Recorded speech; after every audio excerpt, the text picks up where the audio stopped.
Yogena chittasya padena vacham malam sharirasya ca vaidyakena yopakarottam pravaram muninam patanjalim pranjaliranatosmi abahu purushakaram shankhachakrasidarinam सहस्रशिरसं श्वेतं प्रणमामि पतञ्जलिं गुरुर्ब्रह्मा गुरुर्विष्णुः गुरुर्देवो महेश्वरः गुरुः साक्षात् परब्रह्म तस्मै श्रीगुरवे नमः हरिः ओम्.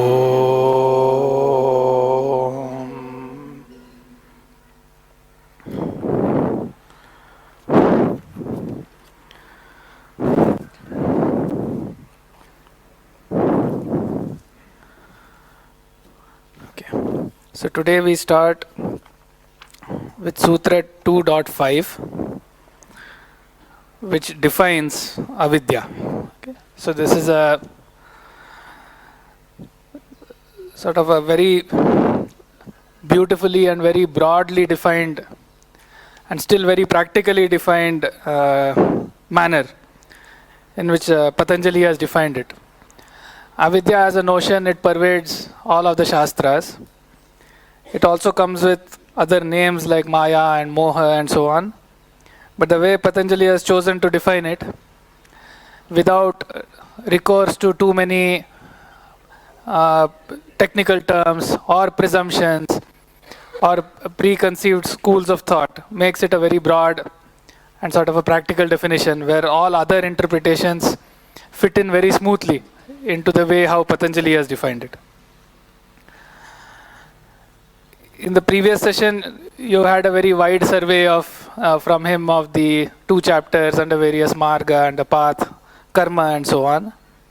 And before that, we looked at 2.4, where it said Avidya kshetram uttaresham. So Avidya is a kshetra where all the other kleshas take birth. And therefore Avidya is something very important to understand. If one has to sort of understand the yoga marga as such. So Avidya is something very important to understand. And last time we also saw that there are different states, the prasupta tanu vichhinna udara states of all of the kleshas. But Avidya itself doesn't have those states. Okay, so those states are specific. So the states are specific to the kleshas that are born out of Avidya. Avidya is ever active, except for the final state of Kaivalya. So the Avidya is completely active there. So let's start with 2.5. Before we begin, Vyasa says, Tatra Avidya Swarupam Uchyate. So it says, because in 2.4, it said Avidya Kshetram Uttaresham. Now Vyasa is introducing 2.5 by saying, the Swarupa, the sort of the form of Avidya, is being described next. Okay. So the Sutra 2.5 is anityāśuciduḥkhānātmasu nityaśucisukhātmakhyātiravidyā. So that is the definition of Avidya. And with this definition in mind, we sort of look at the following sutras. So what is it? Anitya, Ashuchi, Dukkha, Anatma. Okay. The compound word is anityāśuciduḥkhānātmasu. Anatmasu means in them, right? So, with reference to Anitya, Ashuchi, Dukkha and Anatma, the khyati or the understanding or the jnana or the knowledge of nityaśucisukhātma. Okay, this particular nature of khyati is called avidya. So essentially, Anitya being considered as Nitya, Ashuchi being considered as Shuchi, Dukkha being considered as Sukha, and Anatma being considered as Atma. This fourfold description is Avidya. So it is called Avidya Chatushtayam or Chatushpada Avidya. So it is, Avidya is something with 4 aspects, and a misunderstanding in the context with reference to these four aspects is avidya. So that is the broad definition without recourse to any other esoteric conceptions that Patanjali has made to define avidya. So just to know the meanings, nitya means permanent, anitya means impermanent, not permanent. So impermanent to be taken to be permanent, right? That is one. Ashuchi, impure, taken as pure, right? So ashuchi taken as shuchi. Dukkha taken as sukha. So something that is sorrowful being taken as something that is pleasurable. Anatma, which is not related to self, being taken as self or something being related to self. So these are the four things. Okay. So it is about permanent, impermanent, pure, impure, sorrowful, pleasure giving, and non-self and self. This kind of confusion is avidya.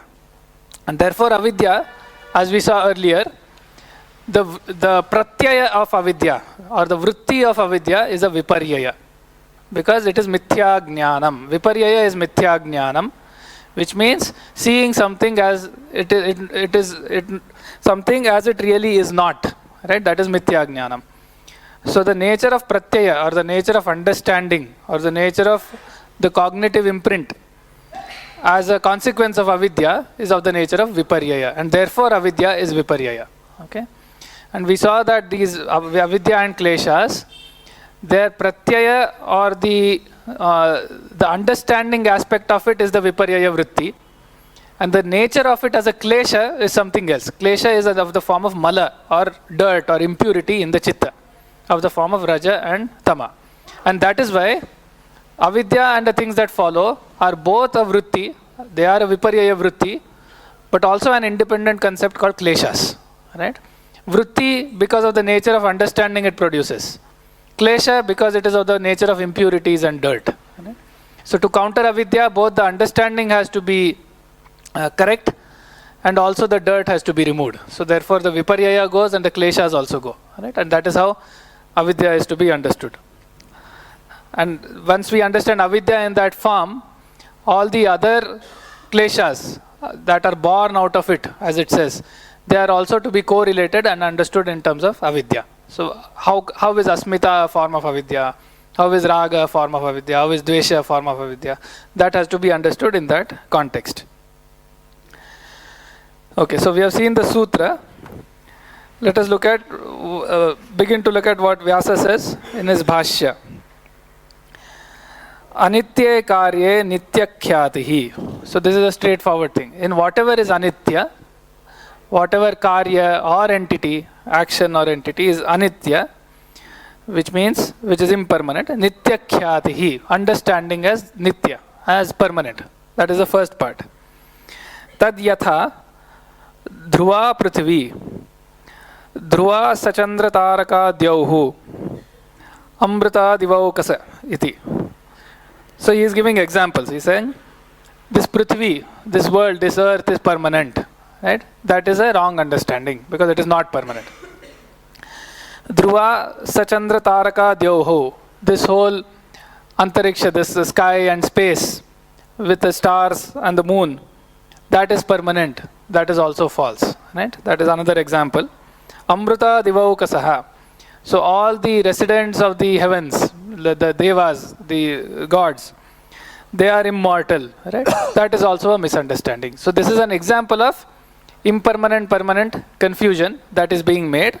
And in the modern world we can have other examples that maybe we may relate to more, but this is all about the confusion between permanent and impermanent.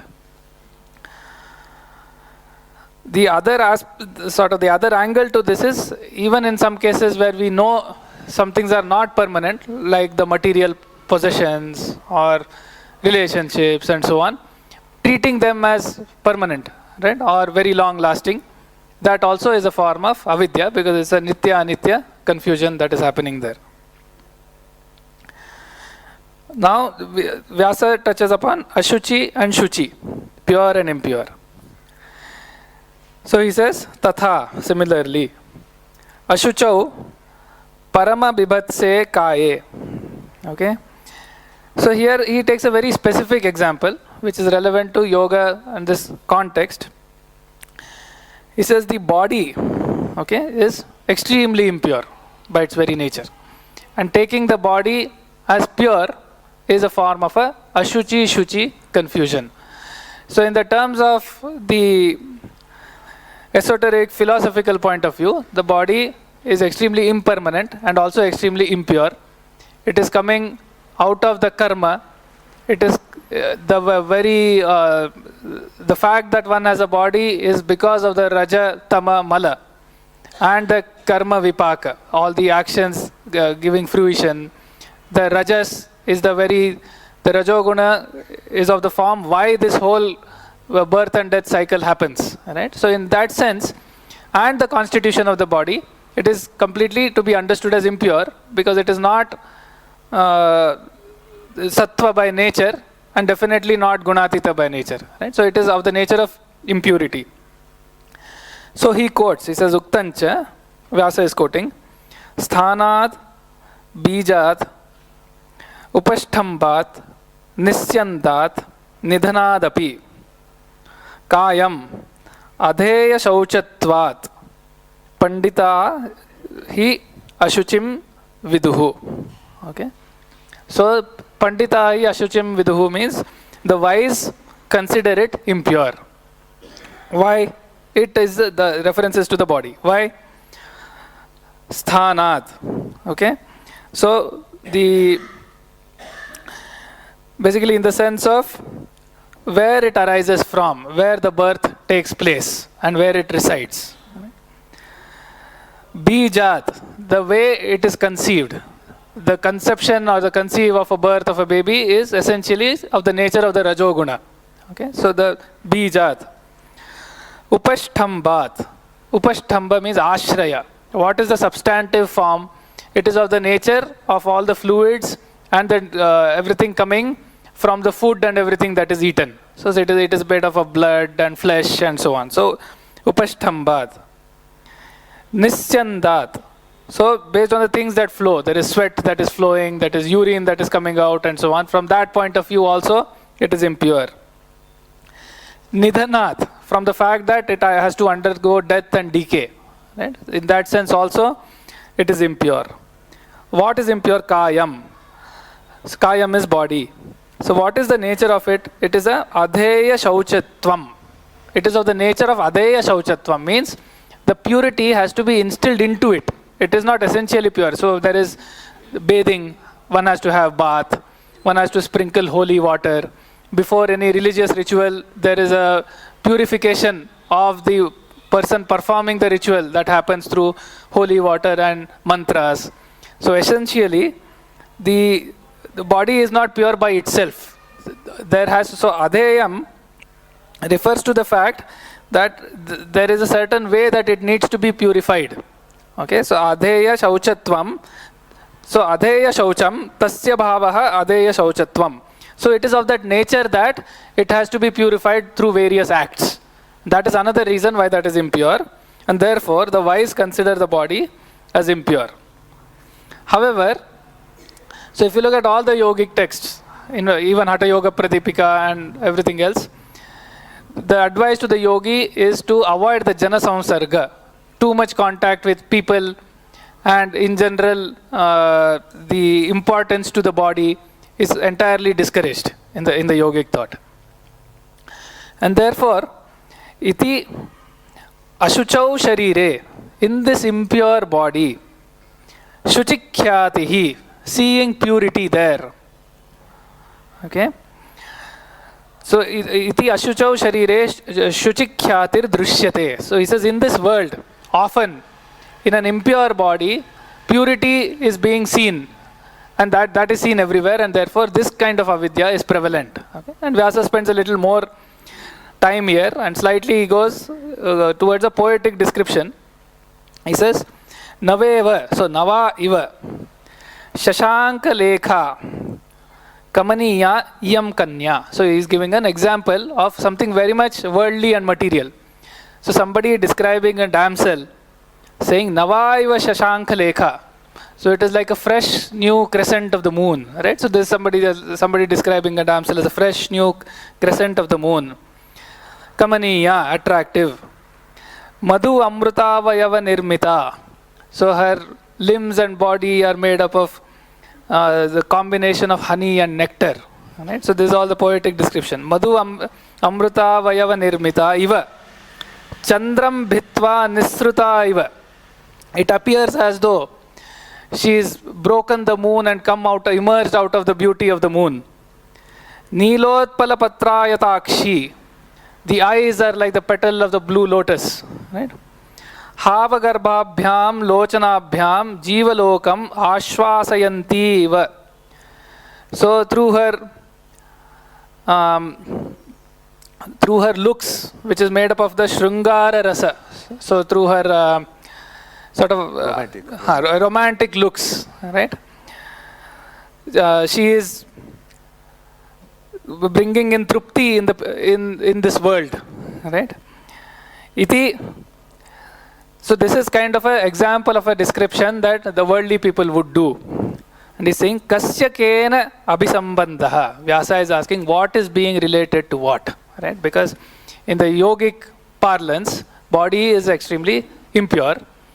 The analogy is being made to extremely pure things. And therefore, Vyasa is asking, what is being related to what? Okay. So in this sense, it is not to be understood that this poetic rasa is being opposed to. Right? The description, the ornamentation of the language, that is not the opposition. It is about the actual belief. Right? Manyamanaha, you will see it later. If it is really taken to be that, if it is really understood to be that, that is where the avidya comes. Right? So it is not an opposition to Kalidasa and all the poetic way of looking at things. Because that is another misinterpretation that happens, and then the philosophical thought becomes very dry. So it is not about the beauty of the language, beauty of looking at the way of the world and so on. It is the moha, or if the person manyamanaha, if he really believes that understanding is what is avidya. So bhavati cha evam. So this is an example. Evam means in this manner. Bhavati cha evam ashuchau shuchi viparyasa pratyayah iti. So in the context of impurity, purity is being seen, and it is a viparyasa pratyayah. So here he is bringing back the ankle of the viparyaya vritti there. So therefore it is a viparyaya because of the sort of the mithya jnanam, the incorrect understanding. Etena, by this, apunya punya pratyayah. So similarly he says, seeing punya in apunya. Punya apunya is usually translated as merit and sin. Right? The wrongdoing and right doing. So there is confusion about what is right doing and wrong doing in a similar manner. And anarthe cha artha pratyayah. What is purposeful and what is sort of purposeless and useless is being taken as useful and purposeful. That is another kind of confusion caused due to avidya. So now we have seen the nitya anitya and the shuchi ashuchi, and we'll see more in this context, but first let's continue and look at the commentary here. So tatha dukkhe sukakhyati vakshyati. So in dukkha, sorrow, right? Sukha is being seen, pleasure.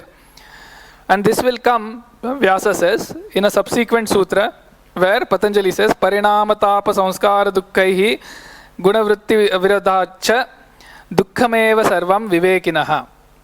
So that is Sutra 2.15, which we'll see later and not go into details. But there is a nature of the dukkha is described. And therefore a viveki means one who understands and is able to discriminate, a wise one.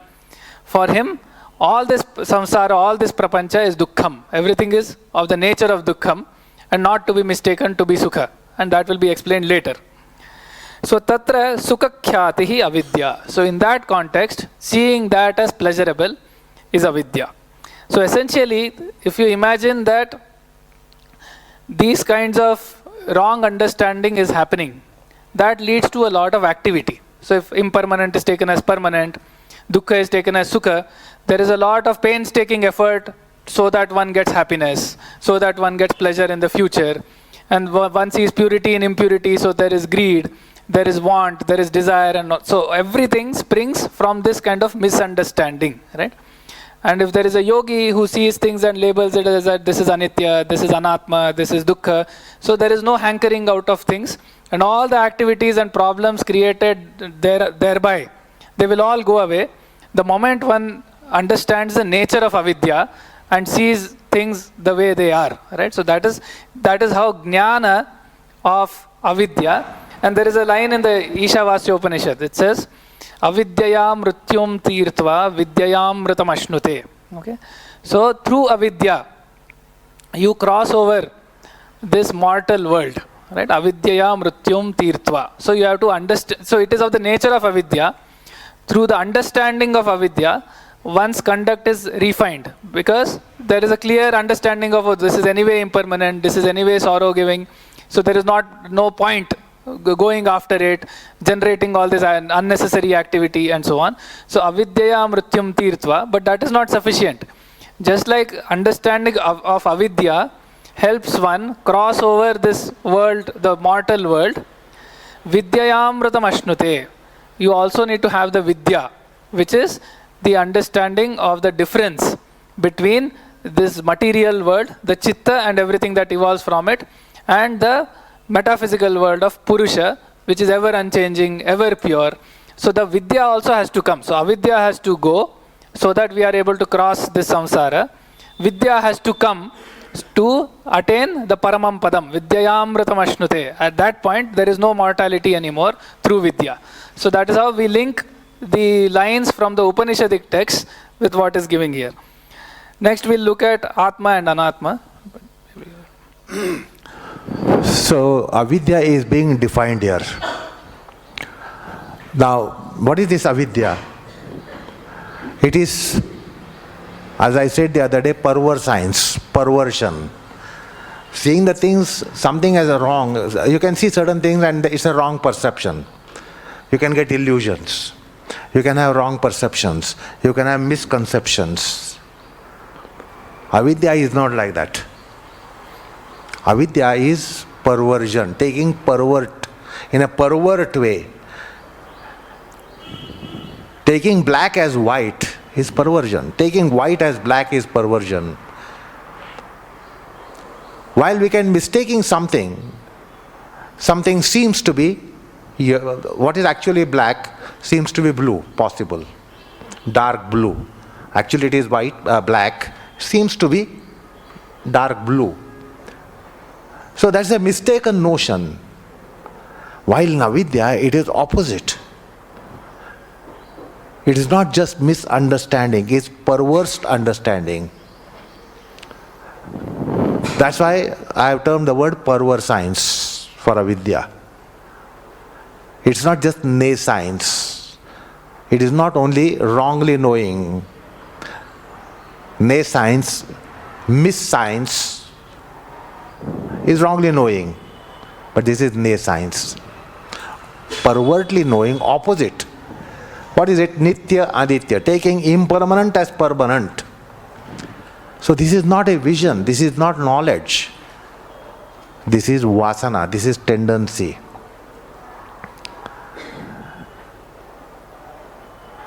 So suppose you have malaisa for a particular person. The good things of that person also you start fault finding there. Because it is a tendency, it's not just perception that you have, but you hate a person, you dislike a person, you have malice for a person, then even the good of the person appears bad. This is something in the deep psyche that you have detest, dislike, hatred for a person, then it's not just perception that you have. You take everything of that person as bad. So this is not perception, this is a deeper, that's why it is called vasana. Avidya is a vasana, it's a tendency, and therefore we see the things pervertly. Impermanent as permanent. Like when you build your own house, then we deem that we have a permanent house now. I have a permanent residence. It's not permanent residence for you. Because the moment you are dead, people in the family are waiting to keep your corpse outside the door, to be quickly taken to cremation or burial or whatever. They don't like to keep the dead body at home. It is your house. You have built the house.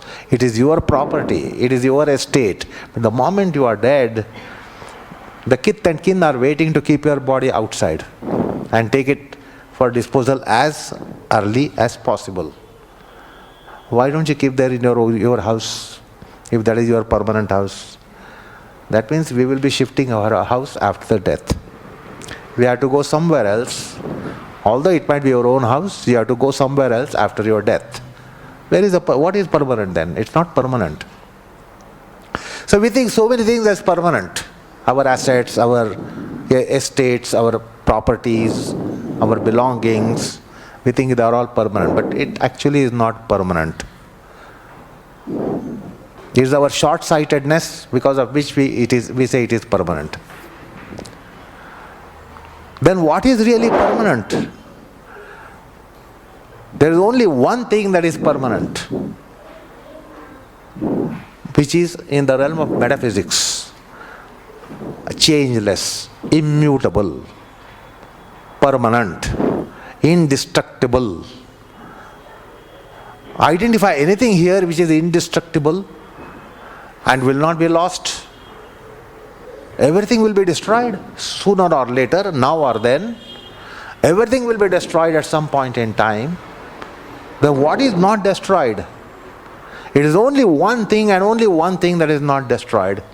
That is this spiritual entity, metaphysical entity of soul. Bhagavad Gita 2nd chapter, which tells you about. It is indestructible, it is immutable, it is indivisible, it cannot be burnt, it cannot be cut. So that's how the Atma is described. That is the only entity in this universe which is permanent. Not even the sun.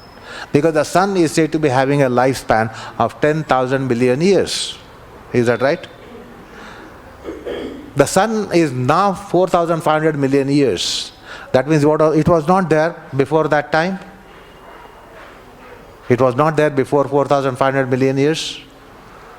And then it's not going to be there for after another 6,500 million years or 6,000 million years or 5,500 million years. It's not going to be there. Then it's not permanent. But we think sun is permanent. Our ancestors have been seeing the same sun for generation after generation after generation. Millions of generations have been seeing the same sun. So we might deem that it is permanent. So we have no doubt that there will be no sun tomorrow. So we rest assured there will be sun tomorrow, there will be Monday coming up tomorrow, Tuesday coming up thereafter tomorrow, Wednesday coming thereafter, Thursday coming thereafter. So these are all relatively permanent, and therefore we have certain commitments because they are relatively permanent. Therefore we will commit that next Sunday we are meeting here. Because it is relatively true that there will be next Sunday coming after another 7 days. And therefore we promise. But if you go for deeper analysis, you will realize that really not permanent. No, can't say whether we will have next Sunday or not. I may pop off, or you may pop off, or the Sunday itself may not be there. So, absolute permanent, absolute is taken as impermanent is taken as absolute permanent. That is why we do so many things in our life, and ultimately they are proved to be nonsense. Because the impermanent has been taken as permanent, and therefore we do so much of nonsense. Similarly, the case of Shuchi, Ashuchi. Pure, impure, beautiful, ugly. It is a lakshana. It's called lakshana. It's not, he is only referring to pure and impure. As beautiful and obnoxious.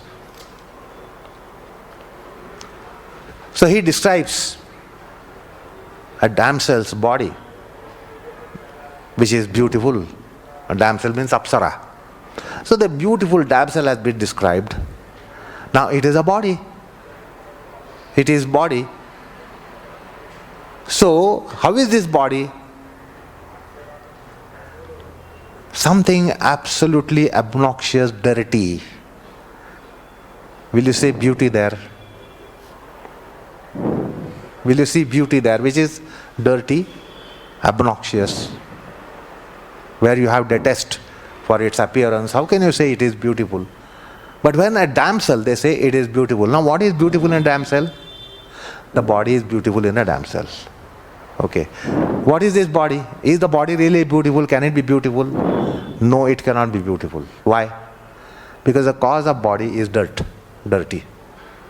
What is the cause of the body? Where is the body coming from?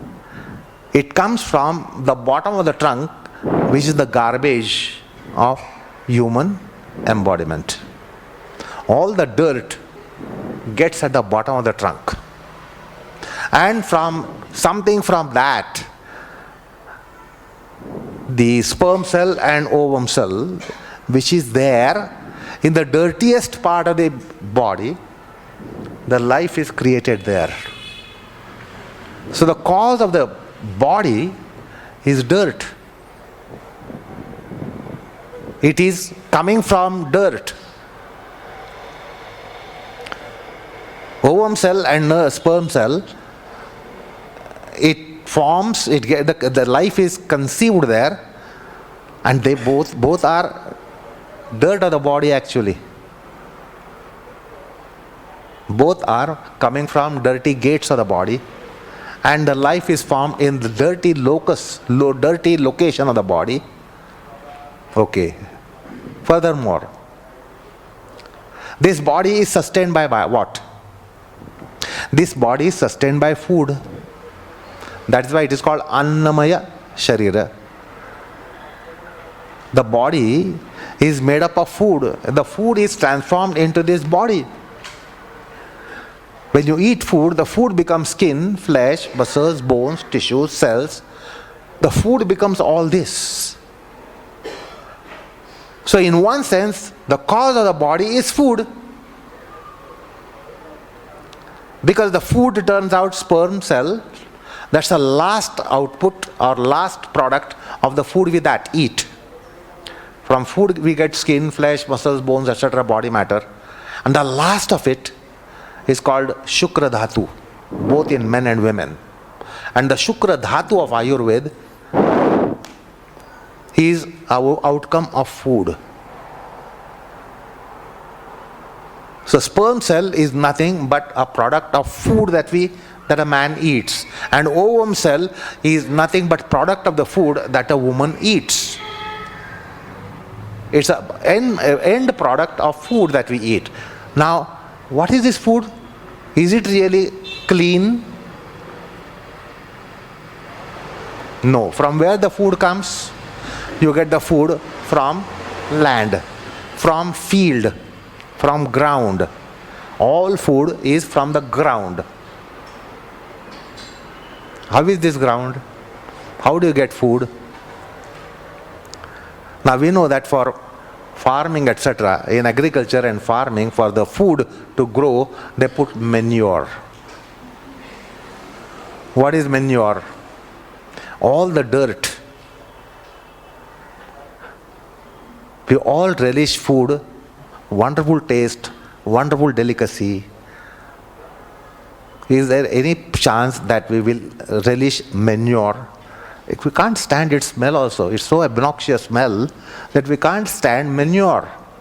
A manure gives the food. All the dirt gets into earth, and we also collect all dirt and put it into the earth so that we harvest good food, more food. So what is the source of the food? The source of food is also dirty. We always say that the earth, the floor becomes dirty. We never say the space is becoming dirty, rarely. Unless the room is not cleaned for many, many years and days, then you get all that webs, etc. And then but usually all dirt collects on the floor. All the dirt is collected on the floor. We are told, the science says, that some thousands of tons of dust comes on the earth, on the planet, the surface of the planet.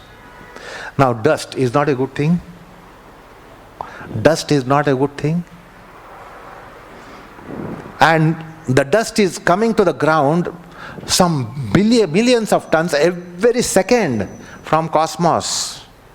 So all the dust of the space is settling on the planet, surface of the planet.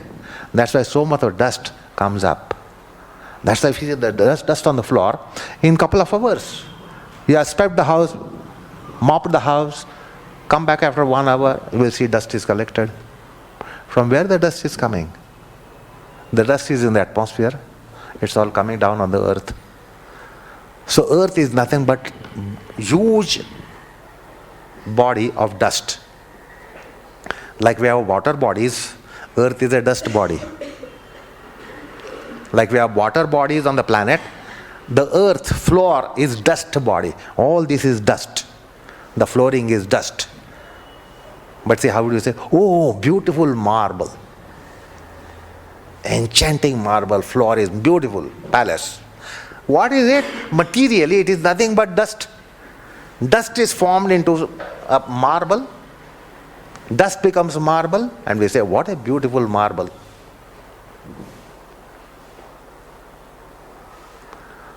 So the food is coming from all dirt. The rotten food, we make it as a manure. Rotten food, make it as a manure. The waste of biological creatures goes as manure. Our waste goes as manure. Rotten trees, leaves, rotten fruits become manure.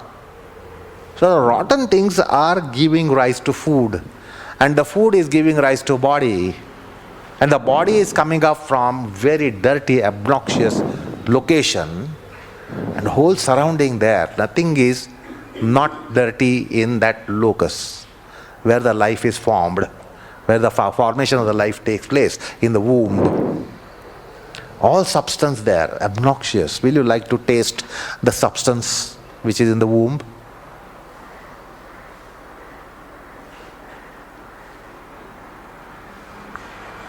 So,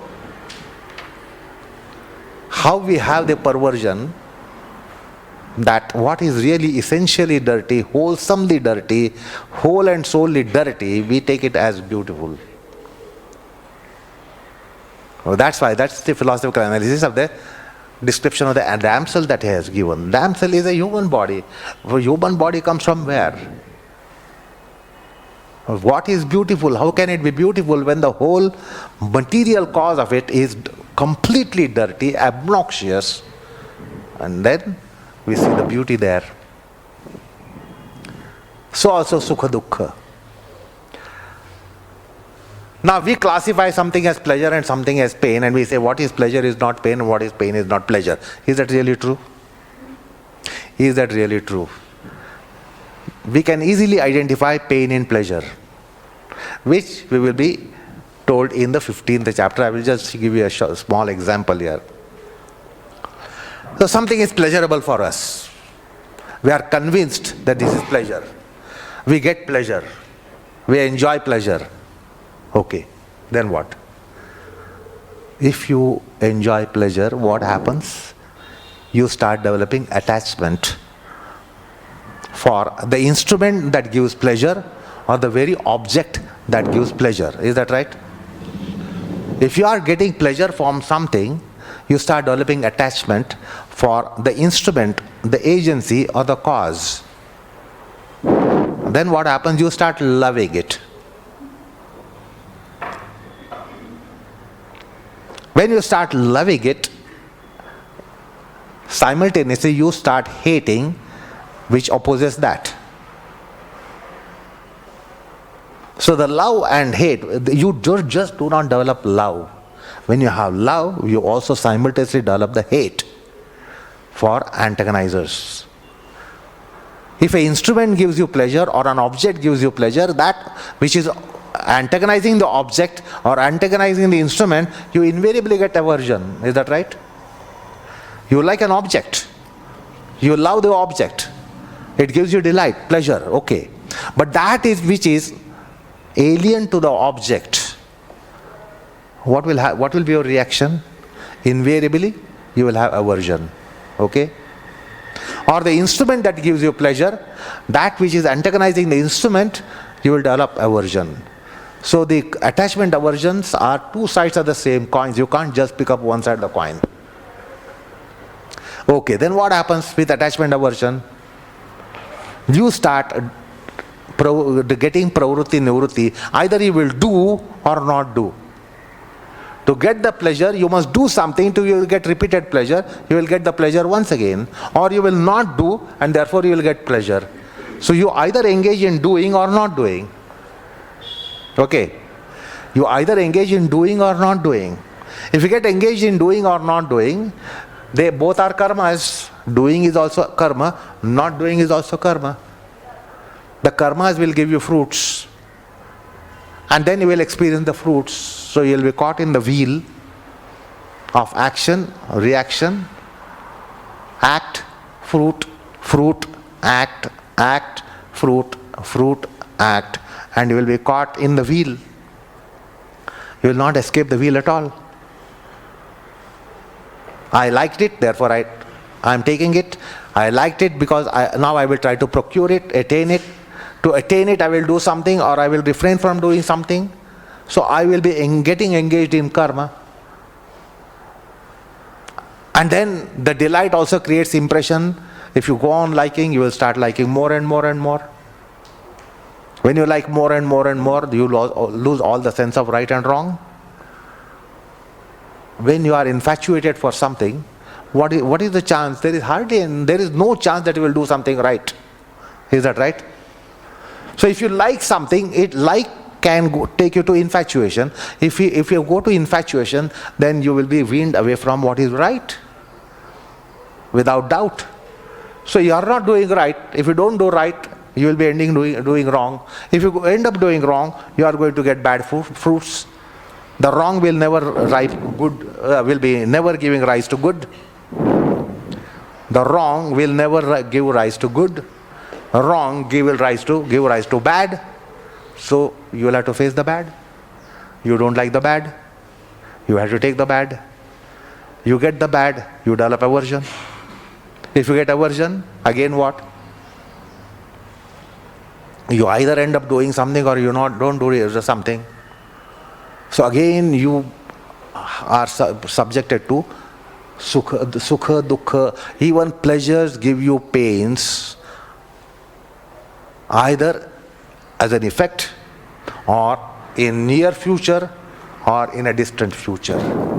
Because we overindulge. If you like something, we will go for overindulgence.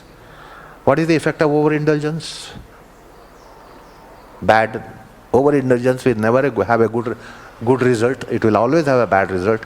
So in any case, even the pleasure is painful.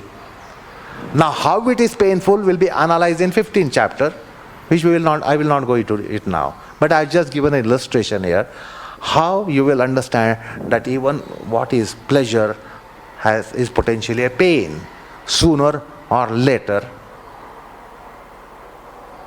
And you will have to face the consequence of it. So we get caught in the cycle of the vicious cycle. We think it is good and it is actually bad. Because we think it is good, we go after it. When you go after it, you consume it, you take it, you get the bad. So in some form or the other, even the good has a bad. That means something that we consider good is only relatively good, not absolutely good. Then what is absolutely good? Metaphysical, spiritual good is only good, absolutely. All others are relatively good. And therefore, we are mesmerized. And because we are mesmerized, we are subjected to suffering. So we are mesmerized for what is impermanent as permanent. Therefore we are fooled. What is pain, mesmerized to consider as a pleasure. So again we head towards our doom. Non-soul as soul, again we head towards the doom. So this is how avidya works. It is perversion, perverse science, and you will see the things exactly opposite as to what they are, and that's how we will be misled. So when one gets a wisdom, then one overcomes that. Then one sees the things in perspective, right as right, good as good, soul as soul, not non-soul as soul, permanent as permanent, not impermanent as permanent, the sukha as sukha, not dukkha as sukha. So that is called viveka khyati. And that needs a huge column of consciousness development. See, like a child is innocent. So child identifies something as good and something as not good. Then you as parent, you see that it is innocent child and therefore it is misconceiving, and you tell the child, no child, this is not really good, it is bad. Why? The child is innocent. But the child thinks it is good. Child is convinced that it is good, then it has all tantrums and you try to manage the child. The child is innocent, but the wiser parents, relatively wiser than child, say, child, no child, this is not good, this is bad, this is not right, this is wrong. So suppose the parents are juxtaposed to a wiser man. They say, the wiser man say, oh parent, you yourself, you are unwise. You are not seeing the things in perspective. We see that the child doesn't see in perspective, so the wiser man says, you don't see in perspective. The wiser to that wise man says, that wise man, you are not seeing in perspective. Ultimately the column has to go higher and higher and higher. From that level, we will know what is really the thing. On this ground level, we say this is Pune. We do not know where is Pune. We say this is Pune. Where I am standing, it is Pune. I go on a column which is 1000 meters. I will see almost perhaps the whole of district, and then I will say it is Pune. If I go to 5000 meters, I will see it is part of Maharashtra or India, and then it's part of Asia. Then it's part of planet. Then it is part of galaxy, Milky Way. The Milky Way is part of galaxy. So gradually we will start knowing reality. Only when the column of consciousness goes up higher and higher. So the wise man described here is the one who is on the column which is highest column, who knows all realities as they are, because it is all visible for him. Now from here Deccan Gymkhana is not visible, but you go 500 meters, Deccan Gymkhana becomes visible. You go 5000 meters, surrounding of Pune becomes, and Maharashtra becomes visible. Go 50,000 meters, the whole India will become visible to you. You will start knowing realities. So you will start knowing what is surrounding also. So that's how the column of consciousness has to be heightened, then you know reality.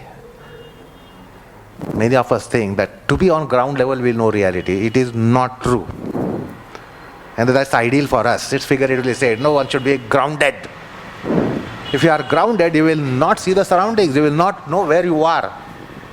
If you look at the floor, you do not know you are in model colony. It is only your information that you are in model colony. But you will really see that you are in model colony if you go 500 feet. Is that right? You will really know that you are in Pune if you go 5,000 feet. If you go 50,000 feet, you will really know that you are in Maharashtra. If you go 5 kilometers, you will know that you are in some part of Western India. If you go 500 kilometers, you will know you are in India. So you know the reality, expanding reality.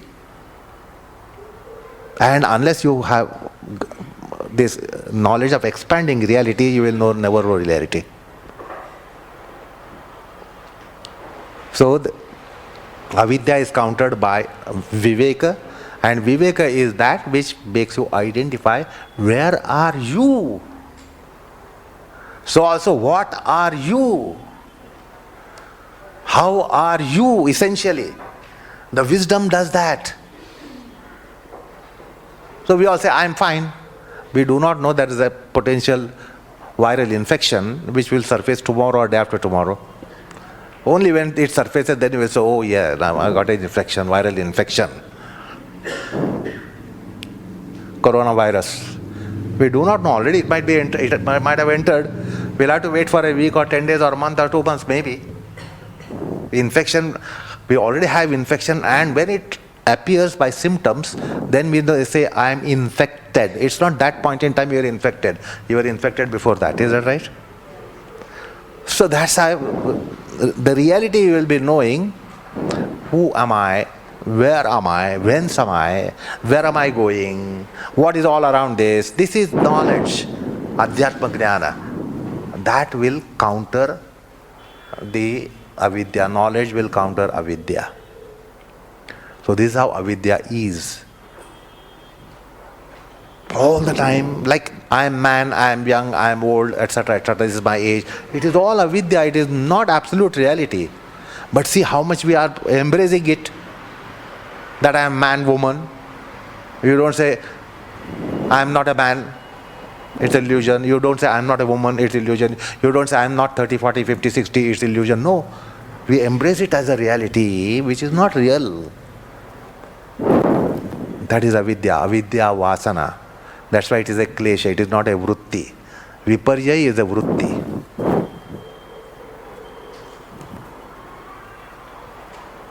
So, anityāśuciduḥkhānātmasu, sukha dukkha.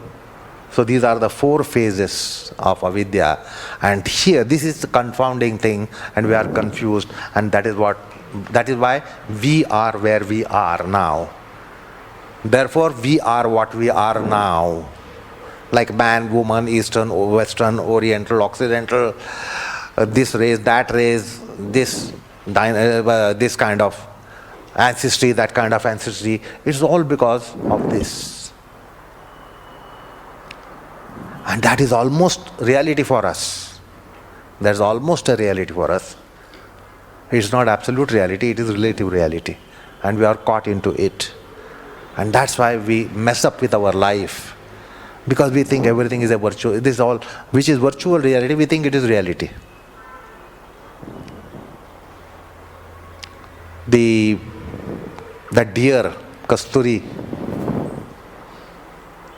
the deer has that wonderful smell in its own navel. It goes all around because it has obsession for that, and it is deluded for that smell, wonderful smell called Kasturi. It is in its navel. It goes all around.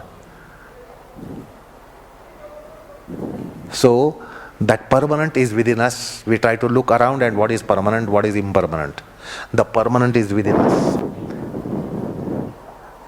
The pleasurable Anandamaya is within us. We search outside. Where do I get pleasure?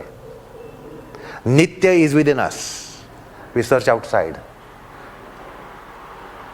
Sukha is within us. We search outside.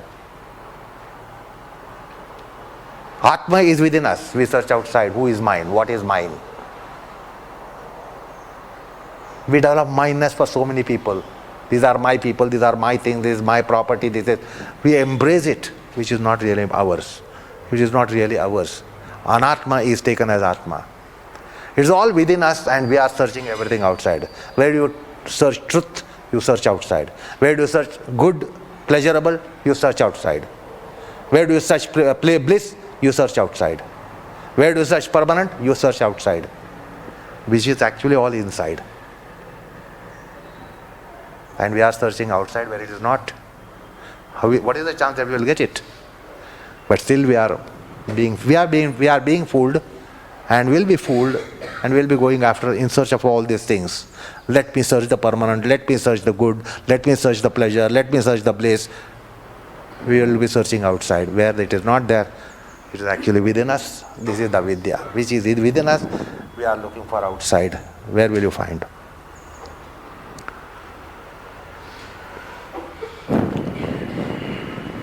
You the other day heard the story on my 70th birthday. Somebody is searching a ring. He says, why are you searching? What are you searching? He said, I lost my ring, I am searching the ring. Then where did you lose? Did you lose it here? Are you sure you lost it here? Why are you searching here? No, he says, I know I did not lose it here. I lost it back home. But there is a lot of brightness here, so I am searching here. What is the chance that just because it is brightness, you will be getting your ring, which you are not lost here? Where are you searching? You can search it for lifelong. You will never get it. So knowing that it is not lost, he still searches there. Why? He says, there is a lot of brightness. There is not so much of brightness in my house. Because it is bright, I am searching here. That's what we are doing. So we have seen Nitya, Anitya, Shuchi, Ashuchi, and Dukkha, Sukha. The commentary that deals with these three. The Anatma, Atma, we are yet to see. That we'll see next time. Just to sort of elaborate and clarify on some of the things that he just described. So his use of the term perverse and perversion refers to the fact that the understanding is contrary to what is true. Okay? As opposed to understanding is just different from what is true. And therefore, he has used the term perversion.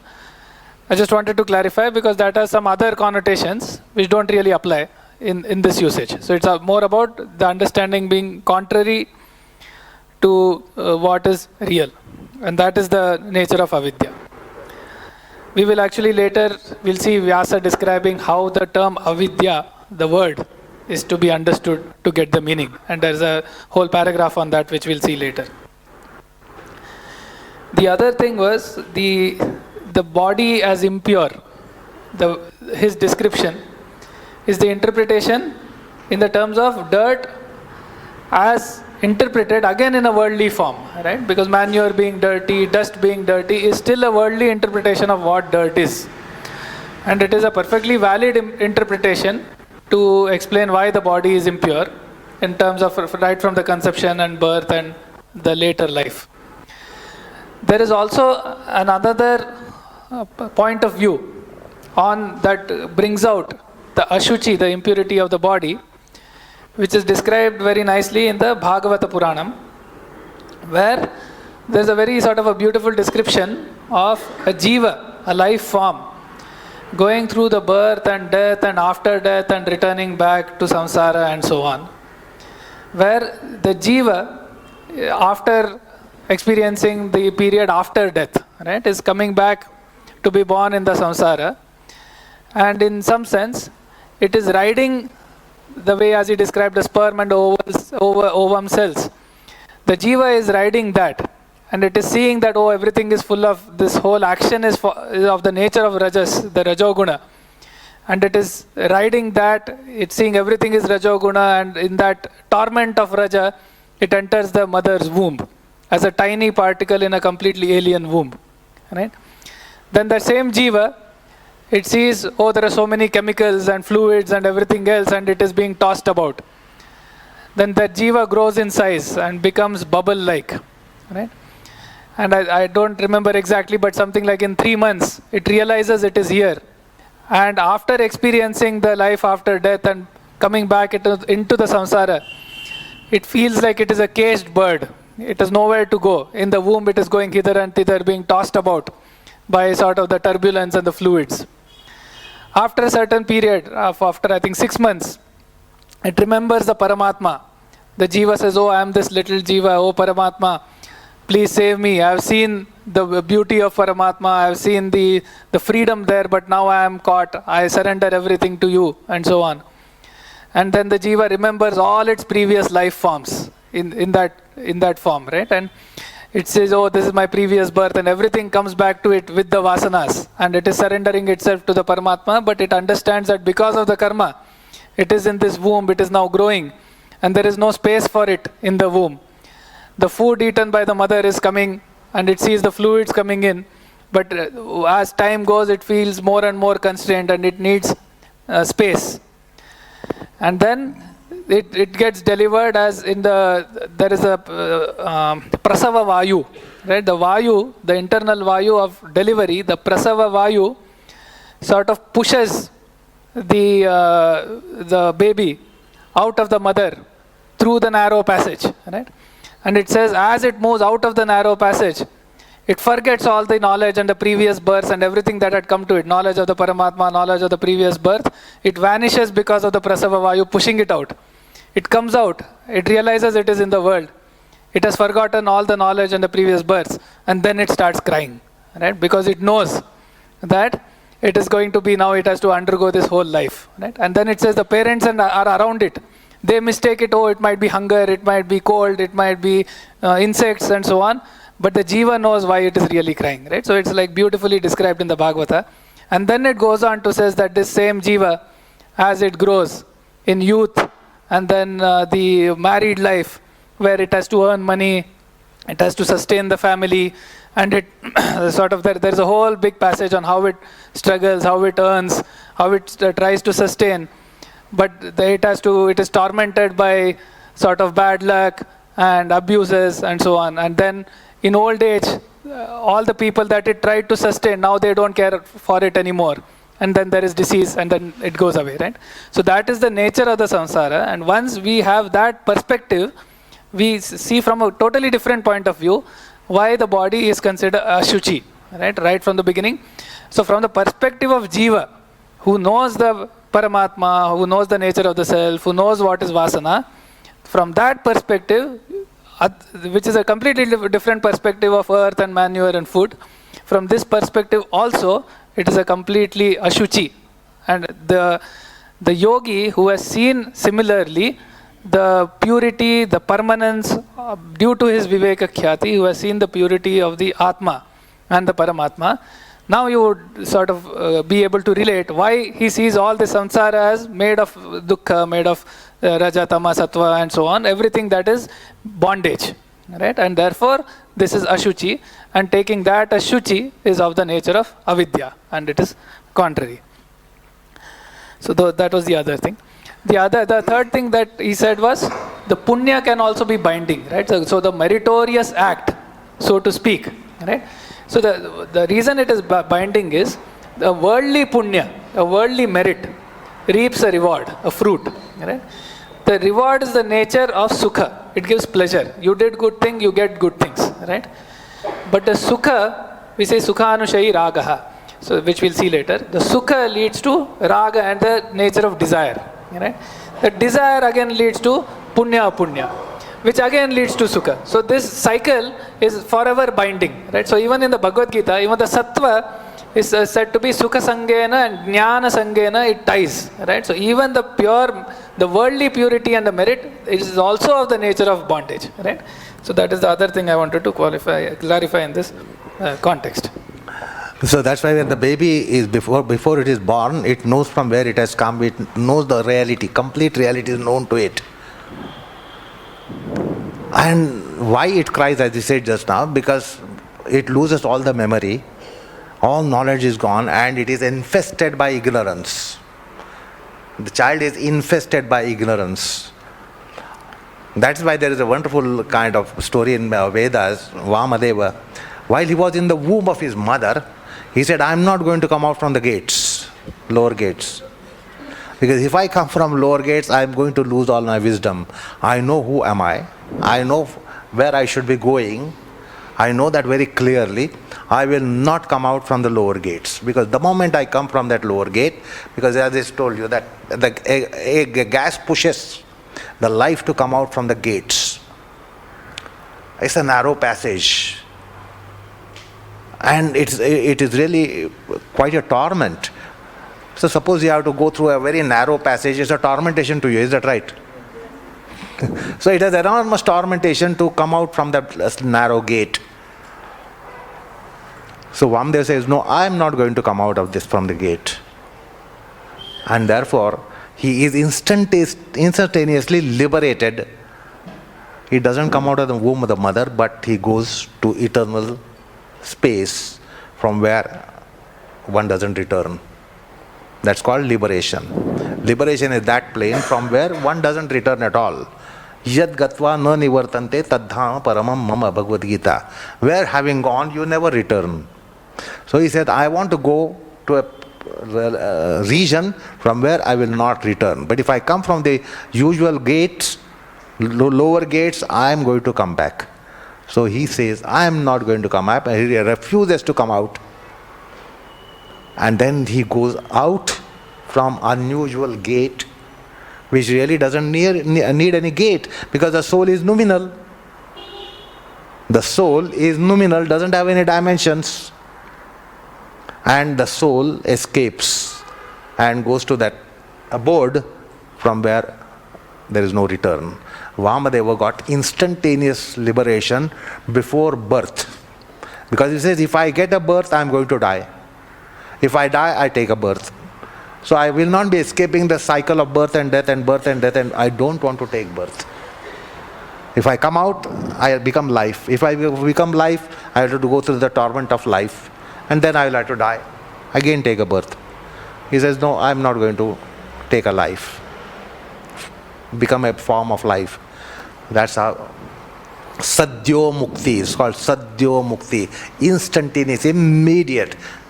It's one of the few examples who had Vamadeva-like people got liberated before taking birth. Others take birth, do all the sadhanas, and go beyond all merits, and then get liberated.